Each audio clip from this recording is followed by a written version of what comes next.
Halo Sobat, selamat datang kembali di channel Digivestasi. Pernah nggak sih Sob kepikiran berapa atau dari mana sih anggaran untuk pemilu 2024? Terus seberapa berpengaruh sih pemilu itu untuk pertumbuhan ekonomi kita? Nah, kalau kepikiran sampai sejauh itu, pastikan ya Sob nonton bahasan kita kali ini. Buat yang baru gabung, jangan lupa untuk langsung subscribe. Pertama-tama, kita mulai dulu dari alokasi anggaran untuk pemilu 2024. Data yang diperoleh dari Komisi Pemilihan Umum, total anggaran pemilu 2024 mencapai 76,6 triliun rupiah. Dana ini dibagi menjadi 3 tahun, yaitu tahun 2022 dengan alokasi anggaran sebesar 8,06 triliun. 2023 dengan anggaran 23,85 triliun. Sementara 2024 jadi alokasi anggaran terbesar Sob, yaitu 44,73 triliun rupiah.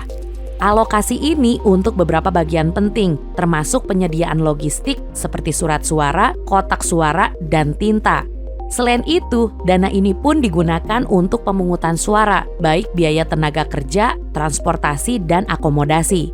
Penghitungan suara, kampanye, dan pengawasan juga jadi bagian penting dalam alokasi anggaran. Nah, dengan anggaran-anggaran ini jadi komitmennya pemerintah untuk menjalankan proses pemilu yang transparan dan terpercaya. Pasti pertanyaan kamu Sob, kalau anggaran dananya sebanyak ini, terus sumbernya dari mana? Untuk sumber dana, utamanya Sob berasal dari APBN, sekitar 47,3 triliun rupiah. Dan APBD sebesar 19,3 triliun rupiah. Untuk dana dari APBN diperoleh lewat pajak dan retribusi. Sementara dana APBD berasal dari pajak, retribusi, dan pendapatan asli daerah lainnya. Jadi Sob, sebagai perbandingan, yuk kita lihat anggaran pemilu 2024 dibandingkan dengan pemilu sebelumnya. Kalau anggaran pemilu 2019 sekitar 25,7 triliun, sedangkan anggaran pemilu 2014 cuma 12,9 triliun.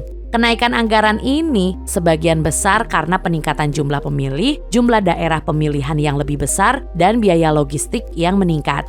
Cuman yang paling menarik dari hal ini ya Sob, adalah bagaimana pemilihan umum bukan hanya sebuah peristiwa demokrasi 5 tahunan di Indonesia, tapi juga ada potensi yang berdampak positif sama pertumbuhan ekonomi. Lewat pemilu, ada peluang besar meningkatkan jumlah uang yang beredar di masyarakat, terutama dana yang dialokasikan oleh calon pemimpin selama kampanye pemilu.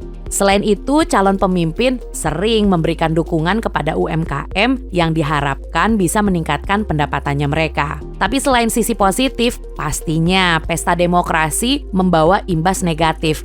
Terlebih untuk iklim investasi sebelum pemilihan berlangsung, karena biasanya ada kemungkinan penurunan dalam investasi. Nah, para pelaku bisnis Sob biasanya bakal menunggu kepastian arah dan visi misi pemerintah baru untuk Indonesia. Kalau sudah selesai pemilihan, mereka bakalan lebih percaya diri dalam melakukan ekspansi usaha mereka.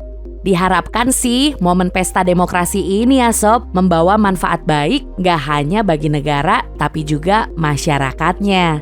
Cuman kalau dari pengamatan kalian untuk pemilu 2024 apakah bakal membawa dampak ekonomi yang luar biasa atau sebaliknya? Boleh ya tulis komen kamu di kolom komentar.